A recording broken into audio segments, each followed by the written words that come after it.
족보가 나옵니다. 노아의 자손들 셈과 함과 야벳의 자손들이 하나님의 명령을 받아 복을 받은 거죠. 어떻게 이 땅을 채웠는지 설명해 주었습니다. 그리고 어제 11장 1절부터 9절에서는 그렇게 인간이 땅을 채우는 과정에서 바벨탑이라는 인간의 불순종과 그럼에도 불구하고 하나님이 어떻게 그들을 벌하지 않으시고 흩으시고 다시금 땅에 퍼져나가게 하셨는지, 인간이라는 하나님의 복이 땅을 가득 채우게 하셨는지 설명해 주었습니다. 그리고 창세기 11장의 후반부 10절 이후에는 다시금 족보를 설명해 주고 있습니다. 그 족보 중에도 셈의 후손에 대해서 설명을 해주고 있습니다.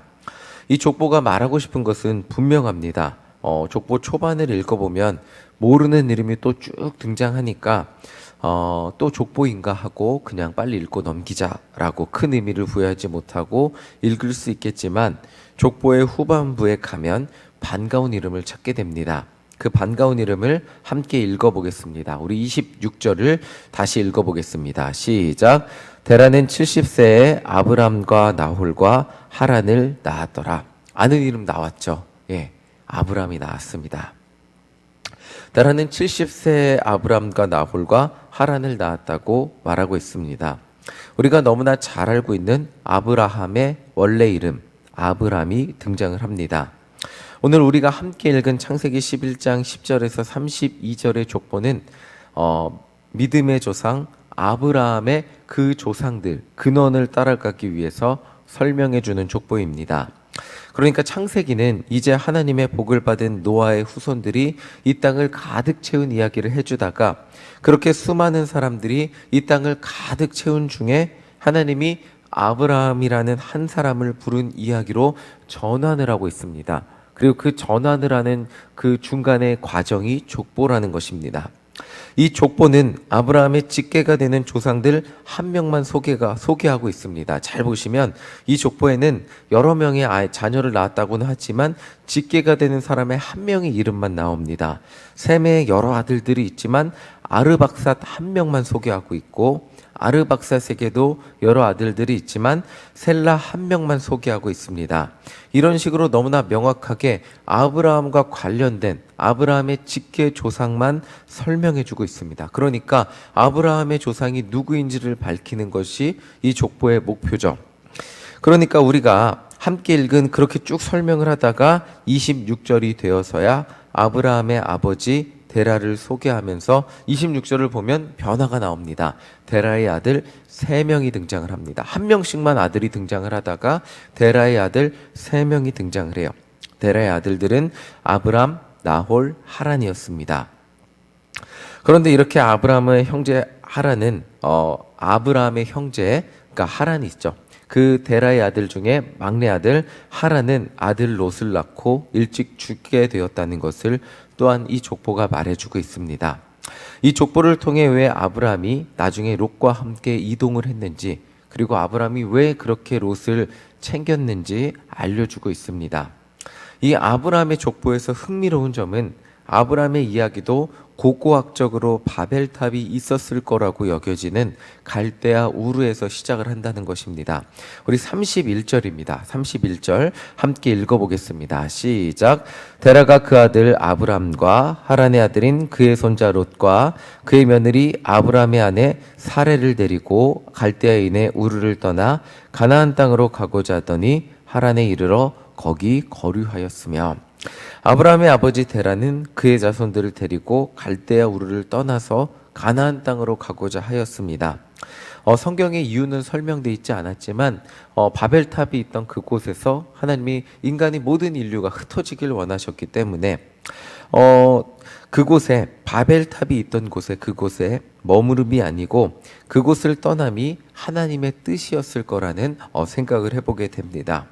흩어짐을 통한 땅을 가득 채움이 하나님의 뜻이었고, 그리고 지금 데라의 가족들은 하나님의 명령을 잘 실천해서 이동하고 있는 것으로 보입니다. 그러나 아브라함의 아버지 데라는 목적지 가나안에 가기도 전에 하란이라는 땅에 정착하고 그곳에서 죽음을 맞이했습니다. 그리고 이제 12장을 보면 하나님은 아브라함에게 이렇게 명령을 하시죠.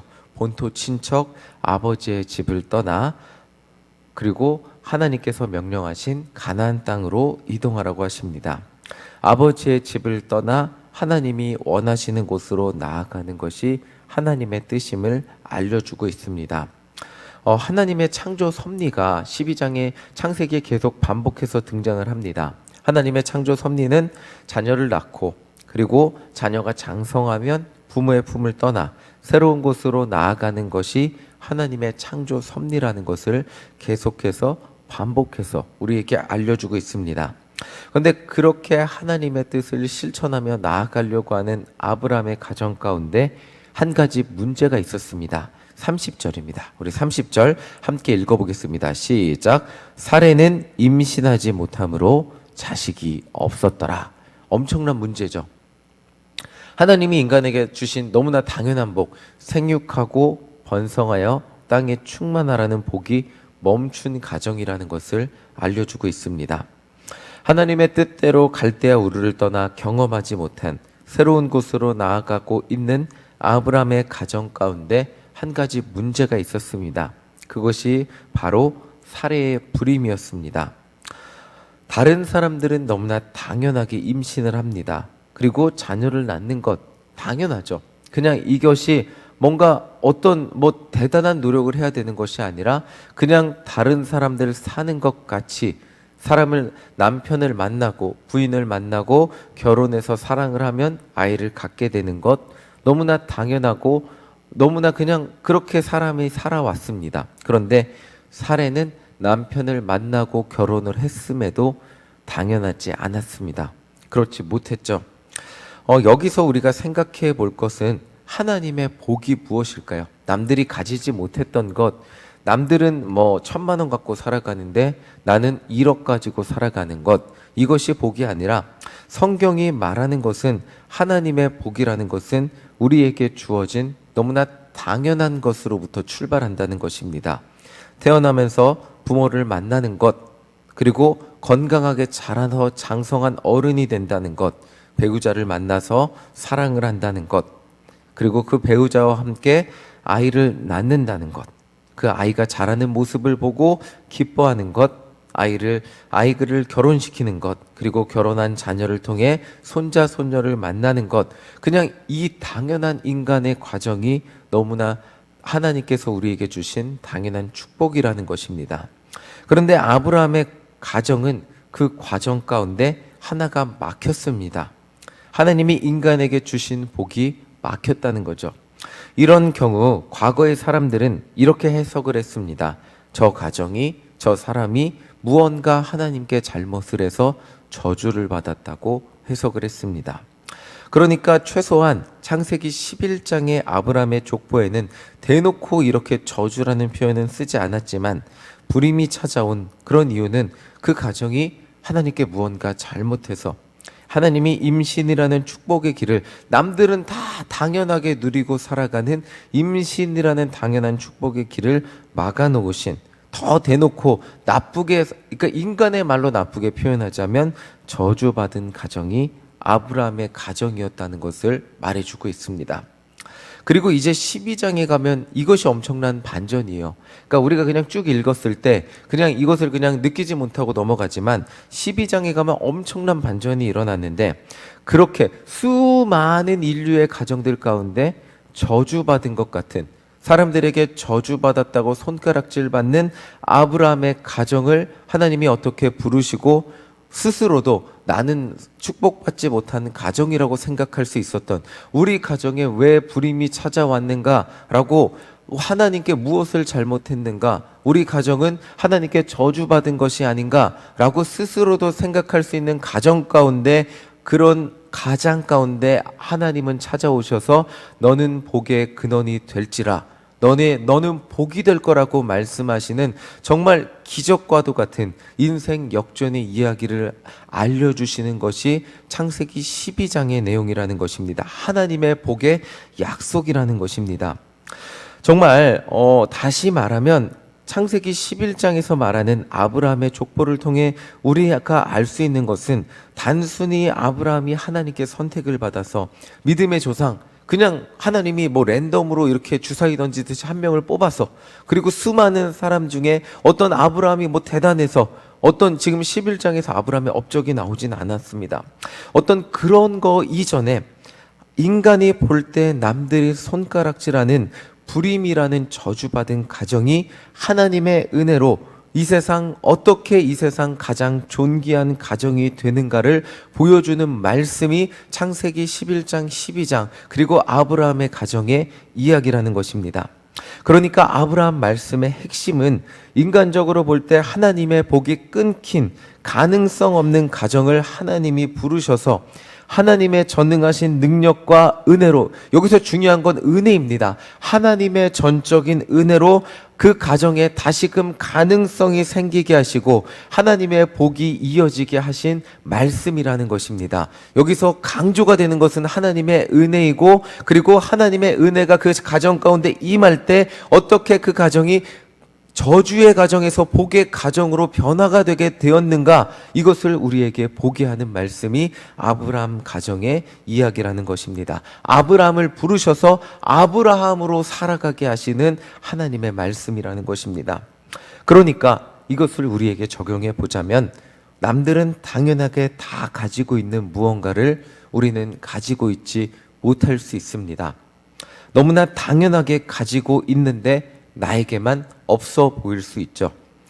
정말 저희 아내와 저희도 5년 동안 아이를 갖지 못했다 그랬잖아요. 그때 제가 한 기사를 봤어요. 추정 60분을 봤는데, 필리핀에 정말 그 한국인 아버지들, 그리고 필리핀 여자들과 결혼해서 낳은 아이들이 되게 10,000명이나 되는 사회 문제로 되더라고요. 근데 정말 저는 그 아이들이 태어난 모습을 보면서, 아버지 없는 모습을 보면서 정말 가슴도 아팠지만, 저렇게 무책임하게 아이를 낳고 도망가는 가정도 하나님의 아이를 주시는데, 우리는 믿음으로 살려고 하는데 왜 아이를 주시지 않나? 하나님, 왜 우리는 믿음으로 사는 가정인데 아이를 주시지 않으세요? 라고 하는 하나님께 원망의 기도를 한 적도 있습니다. 저렇게 무책임한 사람들에게도 아이를 주시는데 왜 우리는 주지 않으십니까? 라고 기도를 해본 적도 있는데, 남들은 당연하게 다 가지고 있는데, 저렇게 대충 그냥 악하게 사는데도 다 가지고 있는데 왜 나는 가지지 못하고 있을까 하는 그런 것들이 우리에게 있을 수 있습니다. 정말 기도할 때마다 마음에 걸리는 것, 없어서 눈물이 나는 것, 왜 하나님 나에게는 주시지 않습니까 하는 것들이 있을 수 있죠. 정말 남들과 대화할 때마다 남들은 너무나 당연하게 이야기하는데 나는 없어서 대화에 소외가 되고, 나는 그리스도인으로 살아가는데 하나님 믿지 않는 사람들도 당연히 누리고 있는 것들을 내가 누리지 못하는 것 같이 느껴지는 것들이 있을 수 있습니다.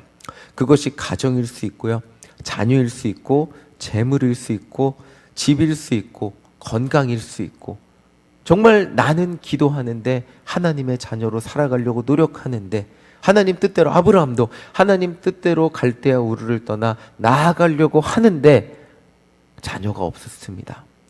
나는 없어서 눈물이 나는 것, 그것일 수 있습니다. 정말 세상에 수많은 사람들이 당연하게 가지고 누리고 살아가고 있는데 나는 없어서 눈물 나는 것들이 있을 수 있습니다. 그것이 아브라함에게는 자녀였다는 것입니다.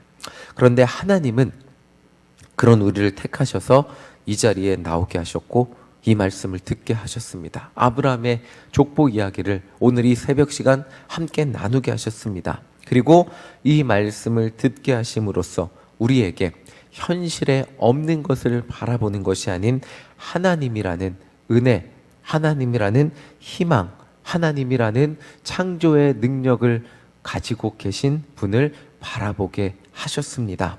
우리는 남들보다 가진 것이 없을 수 있습니다.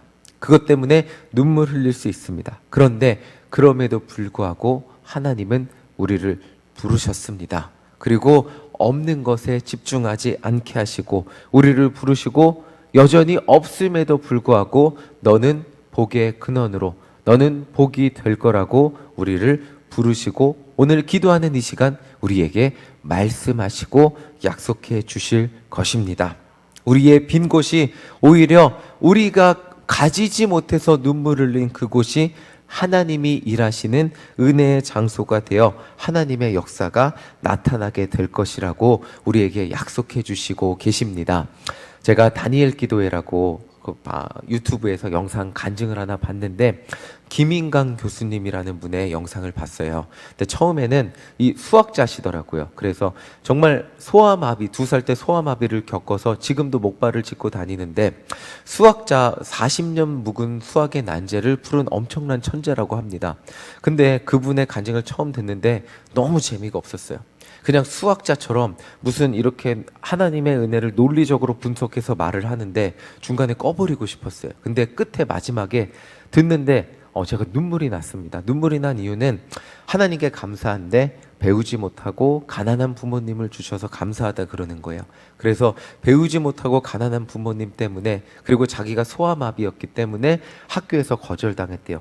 학교를 초등학교도 제대로 다니지 못하면서 집에서 혼자 공부할 수 있는 지금으로 말하면 자기 주도 학습을 할 수 있게 해주셔서 감사하다고 말을 하고, 또 자기가 소아마비였기 때문에 매 순간 어디 갈 때마다 하나님의 도우심을 구할 수밖에 없기 때문에 감사하다는 간증을 들으면서 정말 제가 가진 많은 것들에 대해서 다시 한번 감사할 수밖에 없었습니다.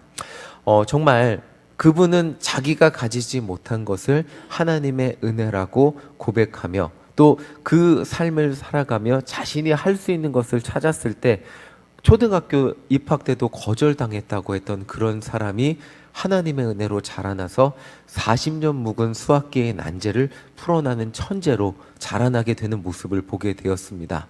나에게 없는 것이라고 신세한탄하며 살았다면 그렇게 살아낼 수 없었을 거죠. 정말 오늘 아브라함의 가정 가운데는 자녀가 없었습니다. 저주받은 가정이었을 수 있겠죠. 사람들은 그 가정이 무엇을 잘못해서 자녀를 가지지 못하고 그렇게 저주받은 가정으로 살까, 그렇게 손가락질할 수 있었겠지만, 그러나 그 가정은 믿음의 가정이 되었고 오늘날 아브라함 하면 믿음의 조상이 되었습니다. 오늘 우리가 가지지 못해서 눈물을 흘리는 것이 무엇입니까? 하나님은 그곳이 하나님의 은혜로 채워지게 될 것이라고 오늘 우리에게 약속해 주시고 계십니다. 없어서 눈물 흘리는 것이 아니라 정말 그곳이 하나님의 은혜로 채워짐에 감사하며 기도하는 우리 모두가 되시기를 간절히 소망합니다. 없어서 결여되어서 가슴 아파하는 우리들 가운데 찾아오셔서 오늘 하나님의 은혜로 채워주시는 그 은혜를 경험하고 정말 그 하나님의 은혜 때문에 감격하고 하나님의 은혜를 붙들며 승리하며 간증하며 살아가는 우리 모두가 되시기를 간절히 소망합니다.